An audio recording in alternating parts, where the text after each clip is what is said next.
OBC को जनगणना नहीं की जा रही, जबकि कुत्तों की जनगणना हो रही है, चूहों की जनगणना हो रही है, गधों की जनगणना हो रही है, लेकिन ये इंसान जैसा इंसान एसटी के लोग हैं वो दलाल भड़वे होने का वो सबूत दे रहे, क्योंकि जिससे अधिकार उनको मिला हुआ है उस अधिकार को बचाने के लिए अगर नहीं बोल रहे हैं तो स्पष्ट होता है वो दलाली और भड़वाखोरी के लिए चुप है। बस बोल रहा है सबसे ज्यादा अगर पागल और चूतिया लोग अगर हो गए तो भारत में है, चाहिए 5,000 चाहिए तो बराबर उतना ही देता है। तो सॉफ्टवेयर के माध्यम से अगर एटीएम इस बात को समझ सकता है तो क्या ईवीएम नहीं समझ सकता कि मेरे पक्ष में इतने वोट होने चाहिए तब मैं जीत जाऊंगा। ईवीएम का विरोध कर रहे हैं। अब इस तरीके से जो ईवीएम का मुद्दा का जो विरोध हो रहा है तो सारे लोग डलवा रही है। ईवीएम एक सॉफ्टवेयर के माध्यम से चलने वाला ईवीएम एक साधन है।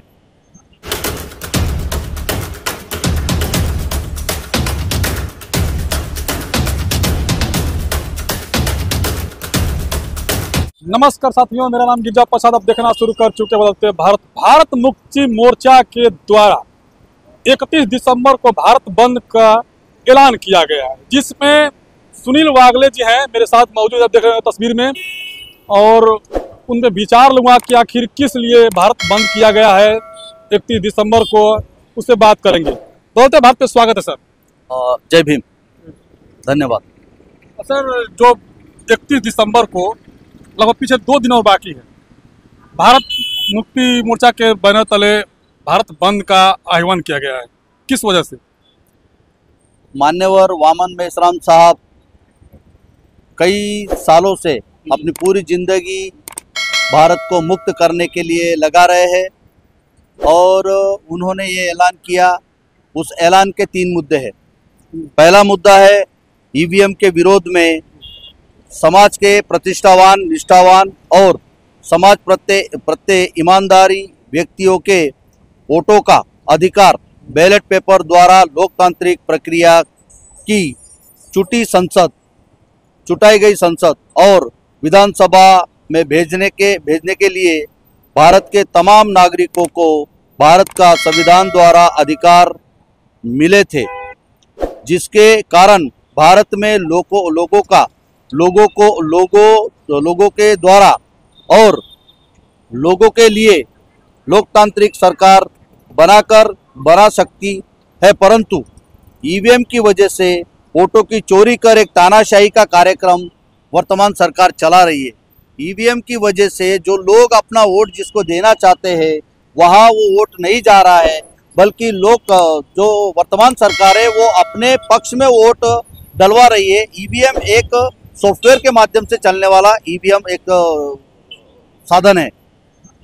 मान लीजिए सॉफ्टवेयर का चलने वाला है, लेकिन कोई पार्टी इस पे विरोध नहीं करती है और जो है भारत मुक्ति मोर्चा इस पे विरोध कर रही है, इसका वजह क्या है?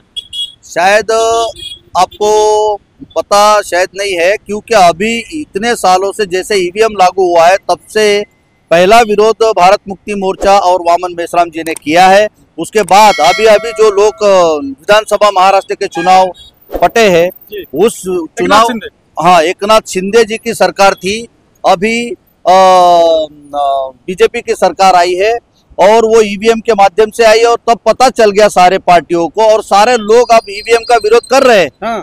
अब इस तरीके से जो ईवीएम का मुद्दा का जो विरोध हो रहा है तो सारे लोग मिल गए ईवीएम के विरोध में।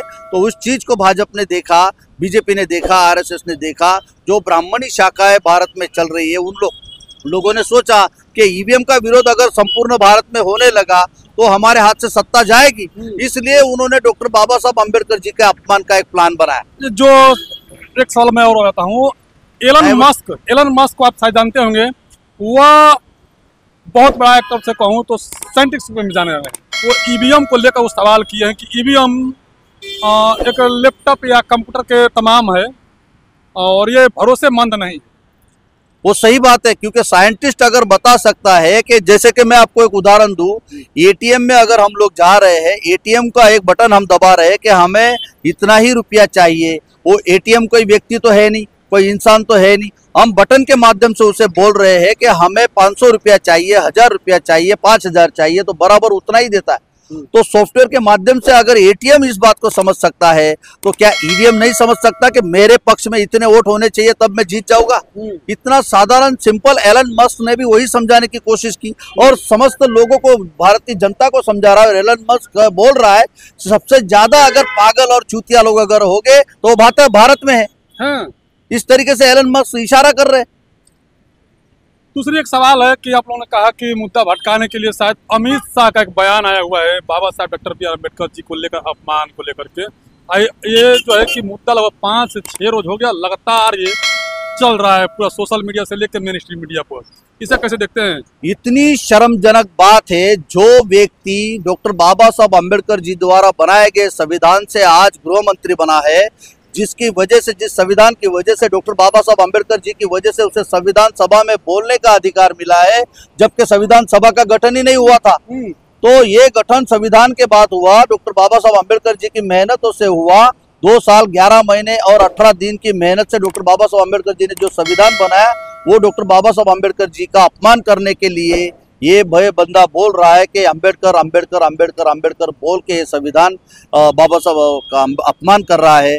जबकि और सबसे बड़ी शर्मजनक बात है कि 131 सांसद जो एससी के हैं, 131 सांसद चिड़ी चुप बैठे हुए मुंह पर ताला लगा के, क्योंकि उनको अगले समय टिकट चाहिए। ऐसे दलाल और भड़वे सांसद बोल नहीं रहे हैं, वो सबसे बड़ी शर्मजनक बात है। हम इस तरह देखते हैं कि ये पूरे भारत में बीजेपी, आरएसएस और कांग्रेस इनकी मिलीभगत से दलाल और भड़वे पैदा करने का मशीन बनाया गया है। तो जितने लोग कांग्रेस और बीजेपी में SC ST के लोग हैं वो दलाल भड़वे होने का वो सबूत दे रहे, क्योंकि जिससे अधिकार उनको मिला हुआ है उस अधिकार को बचाने के लिए अगर नहीं बोल रहे हैं तो स्पष्ट होता है वो दलाली और भड़वाखोरी के लिए चुप है।